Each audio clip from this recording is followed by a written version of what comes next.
RGPD, c'est une réglementation européenne qui a pris effet normalement au 27 mai de cette année, mais qui est basée sur divers articles de loi qui existaient déjà, notamment la loi de 78, dite loi Godefroy, qui permet de protéger les données individuelles de chaque utilisateur d'un système d'information et de chaque client surtout. Le RGPD fixe plusieurs objectifs. D'abord, il faut que le citoyen ait accès aux droits de modification, de suppression de ces données. Ensuite, la collectivité doit s'astreindre à faire de temps en temps des purges dans ses fichiers quand la conservation des données n'est plus nécessaire. Et puis surtout, elle doit faire une collecte, on va dire, minimaliste des données qu'elle a besoin. Il est hors de question de recueillir des informations pour la collecte des ordures ménagères, par exemple, de recueillir des informations sur le volet religieux ou sur le volet social. Alors le RGPD est prévu pour être décliné en plusieurs volets, dans plusieurs étapes plutôt. La première étape qui a été faite, c'est de faire un recensement de tous les traitements de données nominatives que nous avions à notre disposition. Cette étape est pratiquement terminé aujourd'hui. Il y a toujours quelques retardataires, mais bon, c'est pas significatif. Par contre, nous nous sommes rendus compte en faisant cet inventaire que notre réseau informatique n'était pas suffisamment protégé pour garantir justement la protection de ces données. Alors aujourd'hui, nous avons entrepris une démarche de consolidation de ce réseau par le renouvellement de certains matériels, par le renouvellement de nos infrastructures. Il est important de protéger le citoyen contre lui-même. Je vais prendre un petit exemple.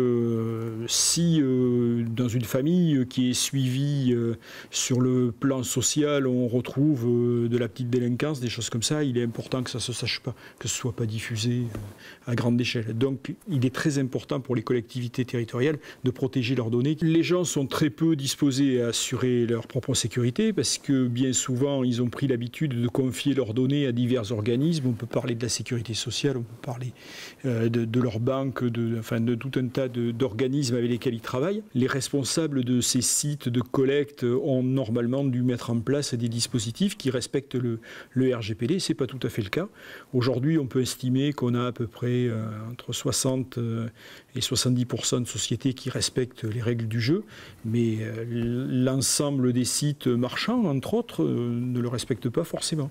On va retrouver des données sensibles, par exemple des données financières, des données de vos cartes bleues, de vos comptes bancaires qui vont être très peu protégés. D'ailleurs, si on suit un petit peu l'actualité, on se rend compte tous les jours qu'il y a des actes de piratage qui sont réalisés là-dessus. Chacun est inégal face à l'utilisation de l'outil informatique. On va trouver des gens qui l'utilisent depuis déjà très très longtemps et qui ont pris déjà certains réflexes, ne serait-ce qu'en matière d'antivirus ou en matière de protection contre les mails frauduleux. Mais on va également trouver des néophytes, et ceux-là on les trouve plus particulièrement dans les gens qui tournent aux alentours du 3e ou 4e âge et qui sont un peu démunis face à l'utilisation de l'outil informatique et que l'administration en général force à utiliser. Je pense par exemple aux déclarations d'impôts en ligne, aux choses comme ça. Aujourd'hui, il y a de plus en plus de démarches qui se font par le biais de l'outil informatique. Les gens ont tendance à s'équiper sans vraiment maîtriser le sujet. L'usager a droit, comme je l'ai dit tout à l'heure, à faire modifier ces données, à les supprimer s'il estime qu'elles n'ont plus lieu d'être.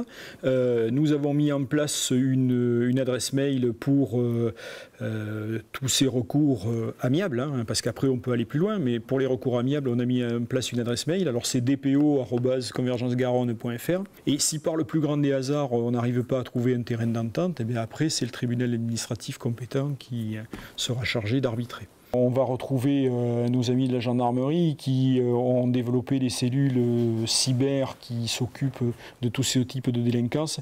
Et puis après, il y a d'autres services au sein du ministère de l'Intérieur qui ciblent plus particulièrement tout ce qui est malveillance terroriste, des choses comme ça. Après, le degré de connaissance des gens qui sont sur le terrain et qui s'occupent de ça est relativement variable, mais grosso modo, on arrive quand même à trouver des gens assez compétents. Et puis, il y en a qui sont experts auprès des tribunaux, qui peuvent aussi arriver à guider un petit peu les gens. Alors il faut savoir qu'aujourd'hui, la malveillance informatique, c'est quelque chose qui coûte très cher aux entreprises et aux collectivités locales. En 2015, par exemple, les attaques réalisées par les services informatiques des organismes terroristes ont mis à genoux pratiquement 20 000 collectivités territoriales en France pendant pratiquement 3 mois. Aujourd'hui, la délinquance informatique, elle est avant toute chose étatique. C'est-à-dire qu'il y a bien quelques pirates isolés là, qui font des actes délictueux pour voler des numéros de carte bleue et prendre de l'argent, mais tout ce qui est réalisé pour détourner des fonds sur les collectivités, sur l'État, ça c'est vraiment l'œuvre de services étatiques étrangers. Les collectivités, je précise bien les collectivités parce que pour le moment le secteur privé n'est pas astreint à ce genre de choses, les collectivités doivent stocker leurs données au mieux à l'intérieur de notre pays et au pire à l'intérieur des frontières de l'Union européenne. Alors il va de soi qu'en termes de réglementation, l'Union européenne n'est pas un modèle du genre et il y a certains pays qui aujourd'hui ne sont pas forcément très adaptés au stockage de données. On a déjà du mal à savoir où certains organismes comme Google par exemple hébergent leurs données. Bon, on sait que majoritairement c'est fait en Irlande, mais il peut y en avoir un petit peu dans tous les pays du monde et ces données, à partir du moment où elles sont stockées sur les serveurs de cet organisme-là, elles peuvent être après répliquées dans de nombreux pays, je ne sais pas moi, en Chine, à Macao, aux îles Caïmans, enfin un petit peu partout. Et donc il peut y avoir des fuites d'informations à ce niveau-là.